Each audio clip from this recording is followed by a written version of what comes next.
You know, when people think about old motorcycles, they usually think of Harley Davidsons or Indian motorcycles. Seldom does anybody think of the Dayton. Most people have never heard of a Dayton motorcycle. Of course, in the early history of American motorcycling, over 150 manufacturers, and in Dayton, Ohio, made by the Davis Sewing Machine Company, comes the most outstanding, what I call gentleman's motorcycle of its time, the Dayton Twin, and for the lady, the Dayton Motor Wheel. Two extremely cool bikes, and the bike I'm sitting on, such an extremely rare piece, 1914 Dayton motorcycle V-twin engine with an incredible suspension system, the true gentleman's motorcycle, and we're going to put a sidecar on it in just a little bit. This machine was actually found about 20 years ago in Tony's tire shop somewhere in Pennsylvania by a couple old friends of mine from Vermont at Harbor Vintage Motorcycles. They discovered this old motorcycle and the Dayton Motor Wheel, and I'm going to tell you a little bit more about it. You know, a lot of people ask me where I find all of these rare bikes, and the story of the Dayton being found in Tony's garage is certainly interesting. Where I found the motorcycle was from the fellas that got it, from the guys who got it out of that garage. And a couple of brothers bought this, I think, in around 1980, mid-80s, and they mortgaged their house to buy this motorcycle. Quite an interesting story. They owned it for approximately 10 years, and I acquired the bike in a very interesting and painful trade. And this is it, the one-of-a-kind Dayton original paint. Many people here at Wheels Through Time say this is the coolest original old bike they've ever seen with original paint. And the features on this bike, just incredible. In that era of motorcycling, electric lighting, quite unusual. The Dayton's an electric model, electric headlight, electric tail light, electric horn, and the features on this bike are just incredible. An adjustable front suspension, the Spacky engine that Dayton actually had their name cast into it. The condition of this bike, unlike really any other bike I've seen from 1915, the decals and paint are all exceptional. The beautiful leather seat, too much to even appreciate, and what a bike. You know, I have the greatest time here at Wheels Through Time. I've got my friend Calvin and David here. They live in Memphis and Olive Branch, not far from Memphis. And these guys came in here. We jumped in the shop last night, worked on 3 or 4 bikes so we just wore out. And today I've asked them if they would put the sidecar on the Dayton motorcycle. It hasn't been attached to this bike in probably 10 or 12 years. I've owned the bike for some time. I've always enjoyed looking at this beautiful sidecar, interior and all, original interior. And I'm going to let these guys jump in, get the sidecar bolted on, and I'll catch you back in just a little bit.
I really want to thank Calvin and David. Thank you guys for doing all the work here at Wheels Through Time, or at least a lot of the work, putting the Dayton sidecar back together. The bike hadn't been connected in many, many years. Don't really know if the 1,320 some miles on this bike included the sidecar or not. The condition of this machine so extraordinarily incredible for a machine that's nearly 100 years old. The Dayton motorcycle, the gentleman's bike of America. Oh yeah, one more thing. I got so excited putting the sidecar on the rare Dayton motorcycle. I really forgot to talk about the Dayton Motor Wheel. And of course, these two machines found together in Tony's garage somewhere, I think, in the early 80s. The Dayton Motor Wheel, the Dayton Twin motorcycle. What an unusual machine this is. Pneumatic tires, a Dayton motor unit mounted in the front wheel. It's what powers the machine, but the condition of this machine equally as well as the Dayton Twin. Beautiful pinstriping, beautiful advertising from the Davis Sewing Machine in Dayton, Ohio.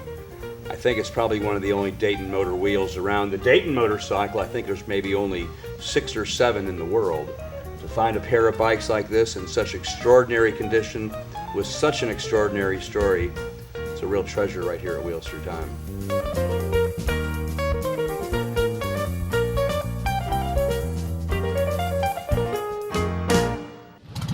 I'm Tabor Nash, you're watching Born to Ride.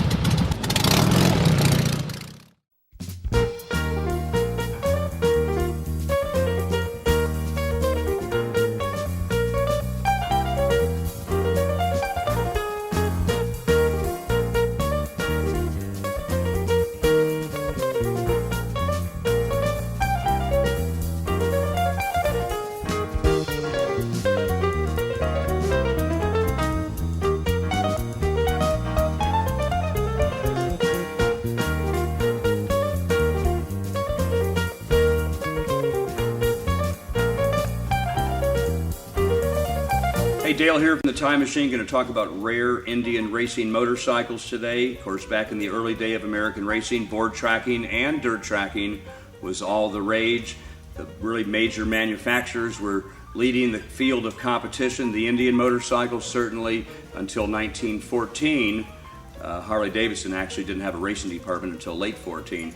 But the Indian motorcycle was the king of the motordromes and the dirt tracks around America, and a couple extremely rare examples we have here today. This is a 1911 Indian board track racer in completely original condition. We're going to fire this bike up in a couple minutes. I think you'll really enjoy the show, but the machine itself, just the most outstanding motorcycle in original paint, original seat. Actually, the only thing that's ever been changed is the tires on this machine. Original old grips and bars, front suspension, of course, the beautiful Indian gas tank pedal start. Cool thing about this bike is you can actually drive this motorcycle. It does have brakes and a clutch, and truly a rare machine. You know, it's really cool when bikes come in pairs, and to find a pair of Indian motorcycles, racing motorcycles like this pair is truly extraordinary. A set of side-by-side Indian racing bikes, the 500 single-cylinder racing bike, and the extremely rare 1914 twin-cylinder. Interesting to note, in late 1914, Indian really pulled out of the racing game until around 1917, so there was a couple-year hiatus where Indian didn't go racing anymore. But just prior to that, they built just a handful of special semi-road machines in racing trim. In 1915, it was called the Model D1. This motorcycle is actually not a 15 D1, but a very special 1914 twin-cylinder. It's got a clutch, it's got brakes, you can ride it. And I'm going to tell you a little bit more about this machine a little bit. I'm going to start it up for you too. Oops, excuse me, I was just tickling the carburetor. One of the very few things you have to do to actually start this motorcycle. Turn the gas on, little gas to the carburetor, pull the decompressor back. Really a pretty simple matter, giving it 1 or 2 pumps on the pedals. This thing ought to roar to life. It shoots a lot of flames and fire, go 85 miles an hour. I could talk about this for hours, but I'm just going to start it up right now.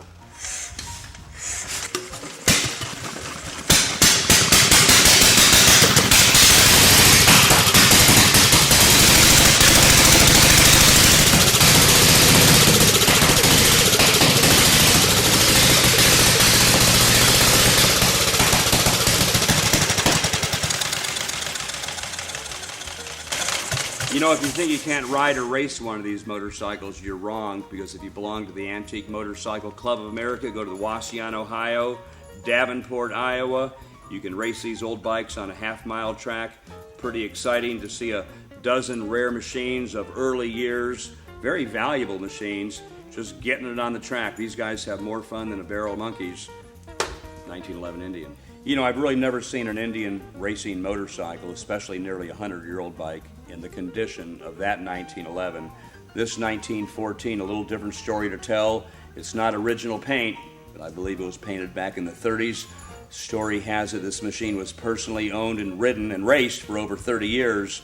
The fellow who wrote it, don't know his name, but he left some interesting trademarks on his motorcycle, made an extremely personalized bike. Of a few of the things I especially like about the machine, the scissor shock on the front, the very intricate little steering dampener, very unique seat tee, a hand cranking device that I've never seen on an Indian before. But the coolest thing on the left handlebar is where this cat kept his hand in racing position for God knows how many laps or where, a true testament to the reality of this machine. Original seat, original everything. The patina on the motor is extremely, just incredible condition. Nickel plating is beautiful. It has some really wild exhaust pipes on the right side. We're going to crank this bike up directly and you're going to see what I'm talking about. You know, this bike is a little bit more difficult to start. The 500cc single, you can kind of pop it over with the pedals. This is a 1000cc motorcycle, a lot more power, and we've got an interesting starting technique. We use the old 1936 Harley. This is my son Matt. He's going to crank up the 36 Harley, and my buddy Calvin's going to jump in and hold this thing down while I'm sitting on it, and you're going to figure it out as soon as you see it happen.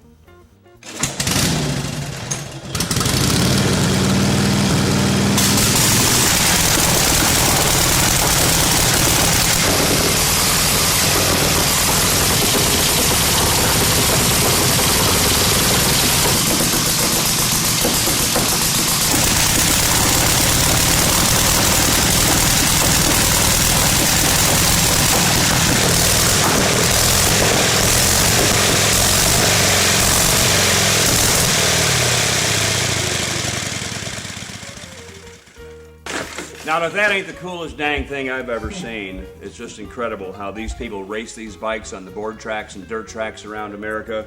1914 Indian factory-built racing bike. It runs extraordinary. The bike is actually in like-new condition. Whoever took care of this bike for all these years, God bless them, because it's here for you to enjoy right now at the Time Machine.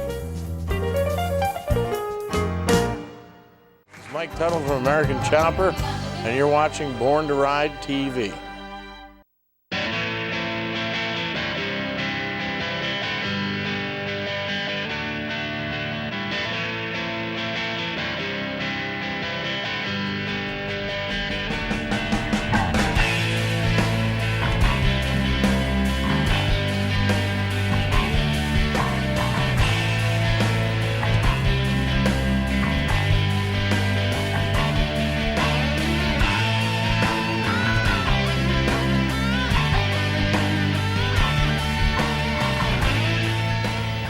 You know, if you've heard how many Panhead in the barn stories I've heard in my life, it's really immeasurable, but this is a true story.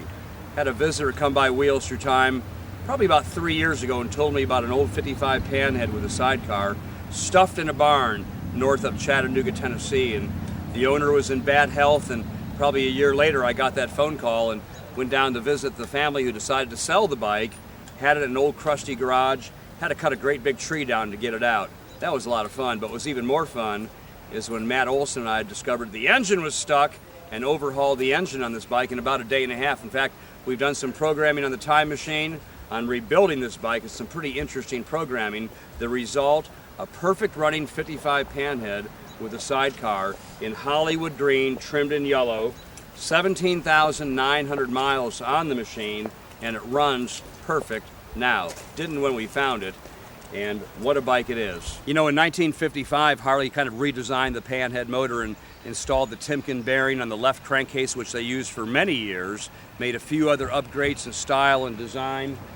The 55 Hollywood green with matching oil tank, fenders, gas tanks, Hollywood green. The bike's completely original. I would think sometime in the late 50s the sidecar was added, painted to match. My girlfriend wants to go for a ride.